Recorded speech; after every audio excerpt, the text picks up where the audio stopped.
Hey guys, आज मैं explain करने वाला हूँ मूविंग सीजन 1 के एपिसोड नंबर 14 और 15 को। अगर आपने अभी तक पिछले एपिसोड नहीं देखे हैं तो प्लेलिस्ट का लिंक आपको डिस्क्रिप्शन में मिल जाएगा। एपिसोड की शुरुआत में जून को दिखाया जाता है जो कि जी के फ्यूनरल के बाद घर पर आ जाता है। साथ में आप रेसू भी होती है। रेसू अपने पिता से पूछ रही होती है कि आप रो रहे हैं, लेकिन अब जून कहता है कि नहीं, मैं रो नहीं रहा हूँ, चलो खाना खाते हैं।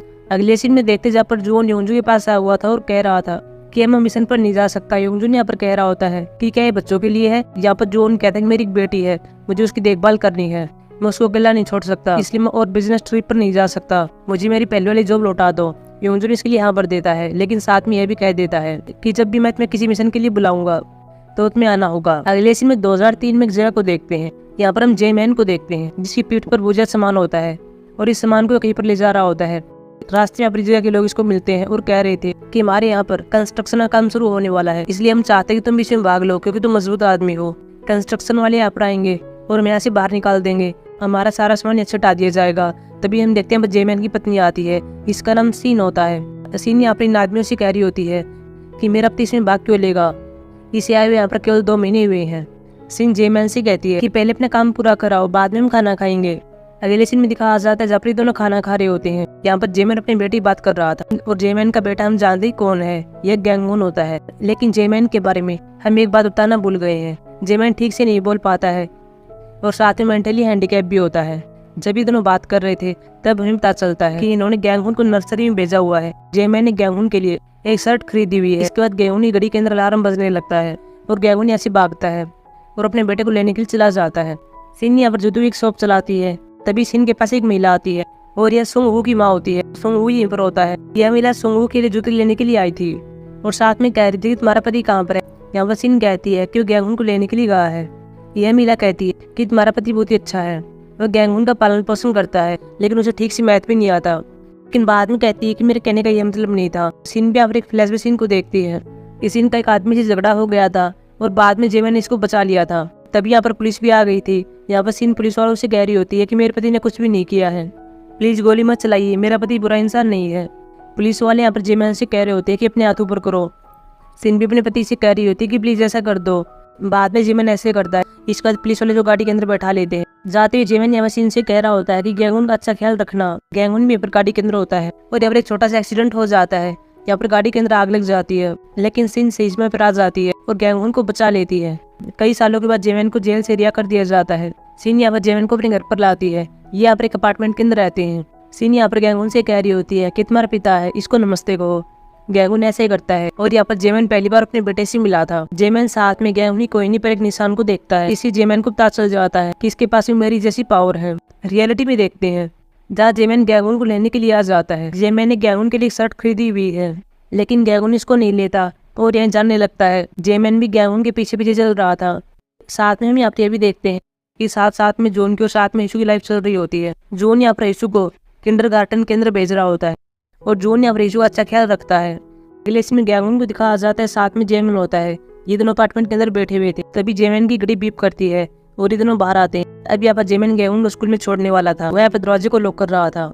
तभी गैंगून अपने पिता का हाथ पकड़ लेता है और अपने पिता के साथ अच्छा बिहेव करता है और कह रहा था कि चलो स्कूल के लिए चलते हैं। और बाद में दोनों साथ में जाते हैं। हर रोज ऐसे ही चलता है। जेमैन की घड़ी बीप करती है और बाद में दोनों साथ में बाहर आते हैं। फिर जेमैन अपने बेटे को नर्सरी की गाड़ी के अंदर छोड़ देता है। अगले सीन में इसी जगह पर दिखाया जाता है जहाँ इस एरिया के सभी लोग प्रोटेस्टर के रूप में काम कर रहे थे, क्योंकि यहाँ पर सिपाही आ गए थे और इनको इस जगह से बाहर निकालने के लिए आए थे ताकि यहाँ पर कंस्ट्रक्शन का काम शुरू किया जा सके। यहीं पर जेमैन खड़ा हुआ था। एक आदमी जेमैन की ओर देखता है और कह रहा था कि वहाँ पर तुम क्या कर रहे हो, तुम यहाँ पर आओ। लेकिन तभी सिन जेमैन के पास आती है और कह रही होती है कि तुम्हें गैंगून को लेने के लिए जाना चाहिए, तुम दोनों में से यहाँ पर एक का रहना आवश्यक है, इसलिए मैं यहाँ पर रह जाती हूँ। अगर तुम यहाँ पर रहोगे तो तुम फिर से अरेस्ट हो सकते हो, इसलिए मैं ऐसा कुछ भी नहीं चाहती। मैं नहीं चाहती कि तुम पर फिर से क्रिमिनल रिकॉर्ड हो, इसलिए तुम गैंगून को लेने के लिए चले जाओ। यहाँ पर जेमैन अपनी पत्नी की बात को समझता है और बाद में चला जाता है। बाद में जेमैन गैंगून को लेने के लिए आता है। वहीं रात को प्रोटेस्ट को दिखाया जाता है। इनके पास सोल्जर आ रहे होते हैं। ये यहाँ पर सोल्जर पर हमला बोलते हैं, लेकिन तभी यहाँ पर हम देखते हैं कि सर्विस लेबर आ जाते हैं और वे यहाँ पर प्रोटेस्टर को मारने लगते हैं, इनके सामान को बिखरा देते हैं। यहाँ पर सुंगवू की माँ सुंगवू को अंदर ले जाती है और यहाँ पर छिपा देती है ताकि मेरे बेटे को कोई नुकसान नहीं पहुंचा सके। सोल्जर यहाँ पर सिन की शॉप के सामान को उठाते हैं और गाड़ी में डाल रहे होते हैं। सिन यहाँ पर इनके पास आती है, इनको रोकती है, लेकिन यहाँ पर सिन को नीचे गिर देते हैं और सिन कुछ भी नहीं कर पाती। अगले सीन में गैंगून को देखते साथ में जेमैन होता है। ये दोनों यहाँ पर अपार्टमेंट के अंदर होते हैं और यहाँ पर सिन का वेट कर रहे होते हैं, लेकिन काफी टाइम हो गया था वो नहीं आई। यहाँ पर जेमिन अपने बेटे से कह रहा था कि मैं तुम्हारी माँ को लेने के लिए जा रहा हूँ और मैं तुमसे वादा करता हूँ कि मैं तुम्हारे सोने से पहले आ जाऊंगा। गैंगुन बताई ठीक है। जेमिन यहाँ पर बार बार वादा करता है और बाद में चला जाता है। इसके बाद जेमिन अपनी पत्नी को देखने के लिए आता है और यहाँ पर देखता है कि यहाँ पर सभी को बस के अंदर ले जा रहा है। सीन यहाँ पर जेमिन को देख लेती है और अपने पास आने के लिए कहती है, लेकिन यहाँ पर जेमिन ऐसा नहीं करता और वह सीन को बचाने के लिए बस पर अटक जाता है। जेमिन पर पानी फेंका जाता है, साथ में जेमिन कुछ सिपाहियों को मारता भी है। यहाँ पर सीन जेमिन से कह रही होती है कि तुम्हें ऐसा नहीं करना चाहिए, तुम्हें ऐसे जाना होगा, तुम्हें गैंगुन का ख्याल रखना होगा। इसके बाद जेमिन चला जाता है।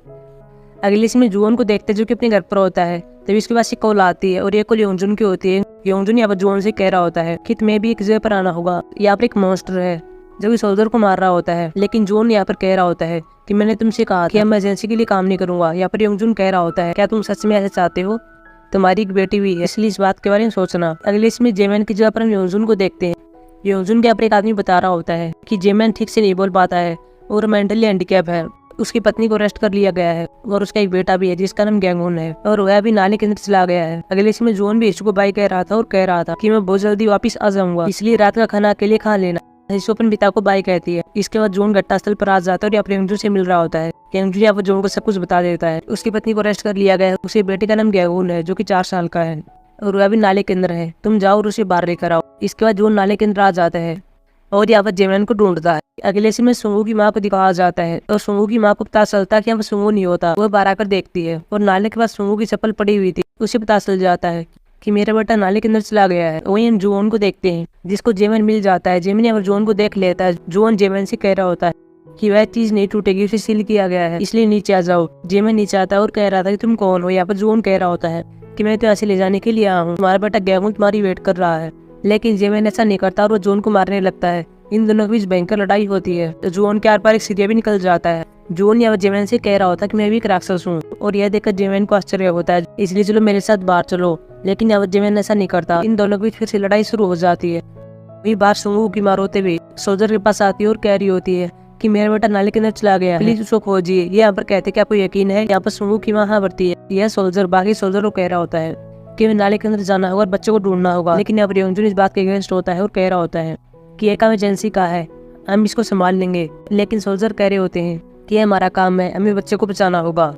बाद में ये सभी नाले के अंदर प्रवेश करते हैं। जोन भी जेमिन को हथकड़ी लगा देता है और साथ में खुद को लगा लेता है। जोन यहाँ पर जेमिन की गर्दन दबा देता है और इसको बेहोश कर देता है। बाद में दोनों बाहर आ रहे थे, तभी यहाँ पर जोन बच्चे की आवाज सुनता है और यह सुंगू होता है। जोन सुंगू की हेल्प करना चाहता है और वह सुंगू तक पहुंचने के लिए एक छोटी दीवार को तोड़ता है, लेकिन तभी जेमिन खड़ा होता है और वह भी इसकी हेल्प करता है। दोनों साथ में अपने हाथ की पावर से दीवार को तोड़ते हैं और सुंगू को बाहर लाते हैं। वही सोल्जर भी सुंगू को ढूंढ रहे होते हैं और तभी देखते कि जोन बाहर आ रहा होता है, साथ में बच्चा भी होता है। यहाँ पर जोन बाहर आ जाता है। योंगजुन यहाँ पर इससे पूछ रहा होता है कि वह मॉन्स्टर कहाँ पर है। यहाँ पर जोन कहता है कि उसने अपने बेटे से वादा किया था कि वो उसके पास आएगा, इसलिए वो अपने बेटे से मिलने के लिए घर पर चला गया है। योंगजुन यहाँ पर कह रहा होता है क्या तुमने इस पर विश्वास कर लिया। इसके बाद जेमिन गैंगुन के पास आ जाता है और अपने बेटे को ले लगाता है। लेकिन कुछ टाइम के बाद यहाँ पर सोल्जर आ जाते हैं, साथ में जोन और योंगजुन भी होते हैं। सोल्जर यहाँ पर योंगजुन से कह रहे होते हैं कि अब हमें क्या करना चाहिए। यहाँ पर योंगजुन कह रहा होता है जेमिन को अरेस्ट कर लो, वैसे भी सही से बोल नहीं पाता, साथ में मेंटली हैंडीकैप भी है, इसलिए हमारे किसी भी काम का नहीं है। इसके बाद योंगजुन और साथ में जोन जाने लगते हैं, लेकिन तभी सिपाही दूर जाकर गिरते हैं। ये भागकर आते हैं और यहाँ पर एक सोल्जर बता रहा होता है कि यह काम गैंगुन ने किया है, गैंगुन ने सोल्जर को दूर फेंका है। यहाँ पर गैंगुन से कह रहा होता है कि मेरे पिता से दूर रहना। गैंगुन भी जेमिन से कह रहा होता है कि मुझे इन लोगों से नफरत है और साथ में रो रहा होता है और गुस्से में होता है। जेमिन अपने बेटे को शांत करता है। योंगजुन भी यहाँ पर कह रहा होता है कि क्या सच में बच्चे ने ऐसा किया है, तो इसका मतलब पावर को आगे बढ़ाया जा सकता है। योंगजुन के यहाँ पर इस बात का पता चल जाता है कि पेरेंट्स के पास जो शक्तियाँ होती हैं वे शक्तियाँ बच्चों को विरासत के रूप में मिल सकती हैं। जोन इस बात को छिपाना चाहता था, लेकिन अब योंगजुन को पता चल गई थी। इसके बाद वो रात को अपने घर पर आता है और सारे सबूत मिटा देता है, अपना सारा सामान ले लेता है और बाद में यीशु को लेकर चला जाता है। इसके बाद प्रेजेंट के एक सीन को दिखाया जाता है जहाँ जोन अपने रेस्टोरेंट के अंदर होता है। साथ में हम यहाँ पर यीशु को देखते हैं। यीशु अपने पिता से कह रही होती है कि एक लड़का मेरा दोस्त है, वह बहुत ही बोरिंग है, लेकिन वो काइंड हार्टेड है। जब मैं उस लड़के से बात कर रही थी तब मुझे कुछ याद आया और ये मेरी माँ की याद थी। जब मेरी माँ का एक्सीडेंट हुआ था तो वो गाड़ी के अंदर थी और मैं बाहर थी और मुझे देखकर मुस्कुरा रही थी क्योंकि उसे पता था कि मुझे चोट नहीं लगेगी। बाद में यीशु अपने पिता को साथ में घर पर चलने के लिए कहती है, लेकिन यहाँ पर जोन कह रहा होता है कि पहले तुम घर पर जाओ, मैं बाद में आऊँगा। हैशु कहती है कि ठीक है। इसके बाद हैशु ऐसे जाती है। अब यहाँ पर जोन भी जी को याद करके थोड़ा रोने लगता है और बाद में एपिसोड समाप्त हो जाता है। सो गाइस, ये थी मेरी एक्सप्लेनेशन एपिसोड नंबर 14 की। अब हम मिलेंगे एपिसोड नंबर 15 के एक्सप्लेनेशन में, जो कि आज को है उसको भी बहुत जल्दी एक्सप्लेन करने वाले हैं। तब तक के